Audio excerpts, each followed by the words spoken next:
Yeah, we came here in March and played a couple of sort of showcases and stuff like that, which was great. And then, yeah, this time, you know, we've got a man and a van and not much space and drive around America. Yeah, it's good. It's a good experience. Good. Yeah.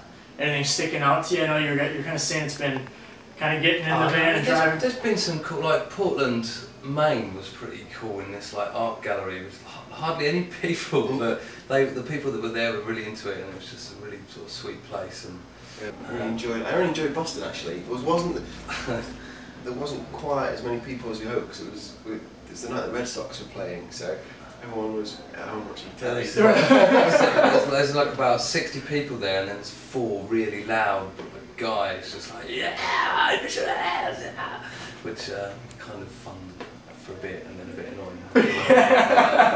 It's okay. I quite like it.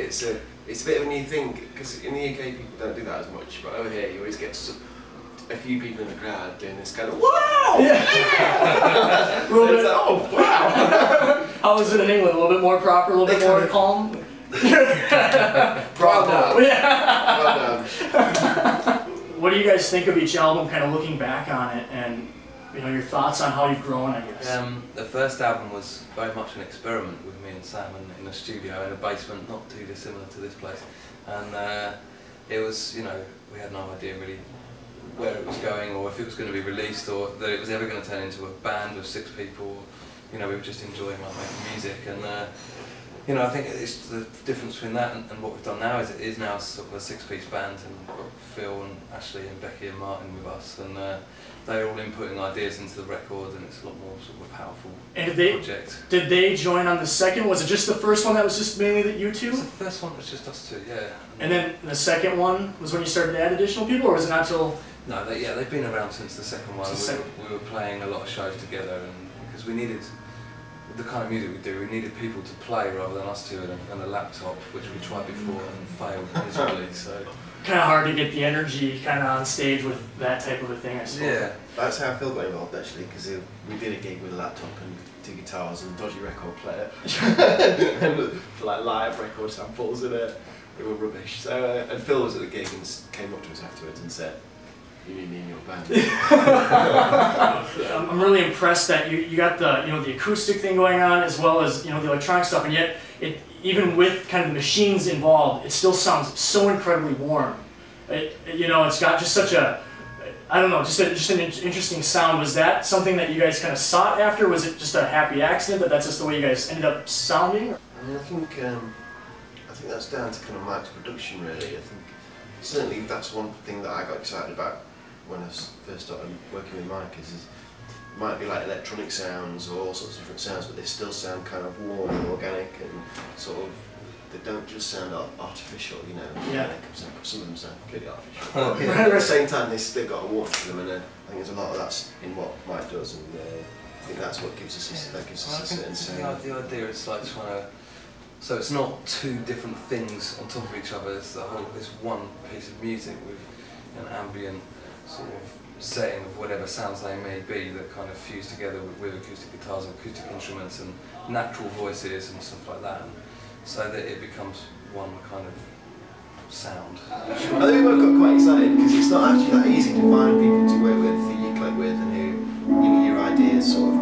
naturally create this other thing that is maybe more interesting than what you've done before. So when that happens, it was quite exciting. It was really kind of exciting to do, So you guys got one song, Wind Up Bird Chronicle, or sorry, just the Wind Up Bird. Yeah. And but I'm wondering that was based on you guys after reading the Wind Up Bird Chronicle. Is that the case? Well, it's actually it's just kind of a song about reading, and the idea of you can be in any kind of situation and open a book and enter into another world. And I was reading the Wind Up Bird Chronicle at the time. Sam had already read it, and Becky had read it, and like it seemed a fitting title for that song. It was an amazing book. It really inspired me anyway. Like in terms of strange fantasy stories and sort of touching on reality, but then going into other worlds and not quite sure what's real and what's not, or what the whole point of the story is. And which reminded me a lot of Sam's lyrics on some of our stuff. Well, I actually wrote that song, which is why it's a bit more simple.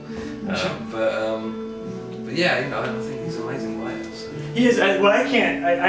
I'll be reading it, and I'll get like a couple chapters in, and I'll keep reminding myself this was translated from Japanese. Yeah, you know, like how I can't believe how nicely it translates and it just works, and then B, like just culturally that you almost don't even realize it. You know what I mean? Until you read the names of the characters or they're drinking a miso soup or something, you could be not necessarily in Japan all the time. So exactly. Yeah. I hear you guys are into some 70s British horror films. Is that you got into The Wicker Man a little bit? Is that the? Yeah, I mean, well, when we first met, sorry, do you want to talk about? Well, it was definitely an influence on the first album, because you had it. You might lent it to me, like about the time we were first doing tracks and stuff, and it definitely influenced a couple of songs, and a little bit of the flavour of some of the tracks on the album. And I think after the album came out, that in the UK there was this kind of quite big thing in the press, and interviewing different bands and about films, and The Wicker Man was part of that, about this whole kind of drawing on folk influences in kind of music and film and stuff.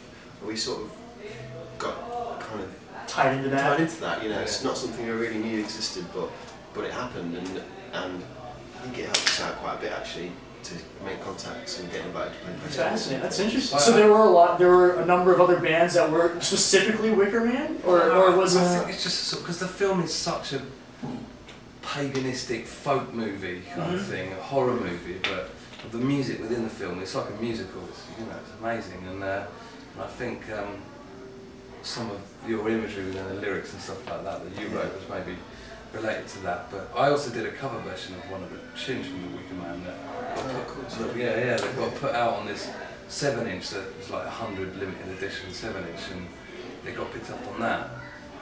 And then from that I ended up going to meet the director of the film from this round the table discussion, which I had no reason to be there. I felt really out of place actually. I just like the film sort of thing, But yeah, so I mean, you should check it out. It's amazing. Yeah, I love it. It sounds But they just remade it with Nicolas Cage. I was gonna say, I refuse to watch it. Yeah, I'm sure it's not gonna live up. Anytime there's almost no reason ever to remake a movie. Very very rarely anyway, in my opinion. But I think what's good about The Wicker Man that we know is it's quite a strange film. It's not a very kind of mainstream film, and I think a lot of people would watch it and think it was quite unusual and weird, which I guess that's obviously not what they've gone for with a big budget kind of Hollywood film. So, right. Perhaps wouldn't want to kind of spoil the feel of what I've already seen by replacing it with different images. I want to thank Tunng for talking with me. Bridgerack, our love washes over you. Can you feel it? Alright guys, seriously, I don't want anything like that. Just say, can you feel it? Come on. Can you feel it?